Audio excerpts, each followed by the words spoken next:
রাজধানীর গুলশান ক্লাবের নতুন কার্যনির্বাহী কমিটি গঠিত হয়েছে।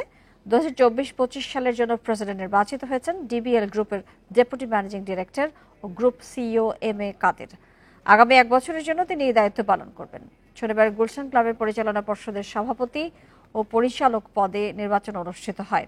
এতে পরিচালক পদে নির্বাচিত হয়েছেন মেহেদী হাসান, মাহবুবুল হক সুফিয়ান, খন্দকার আহসানুজ্জামান, নাফিজা তারান্নুম, ইঞ্জিনিয়ার জাহিদ হোসাইন, মেহজাবিন ভুইয়া, মোহাম্মদ আরাফাতুর রহমান আপেল, ইঞ্জিনিয়ার মোহাম্মদ মেহেদী হাসান, নভেরা আয়েশা জামান এবং মেহেদী মালেক সজীব। 1978 সালের ডিসেম্বর মাসে স্থানীয় ব্যক্তিদের উদ্যোগে গুলশান ক্লাব প্রতিষ্ঠিত হয়। পরে যৌথ মূলধন কোম্পানি ও ফার্মসমূহের পরিদপ্তরে গুলশান ক্লাব লিমিটেড নামে এটি নিবন্ধিত হয়।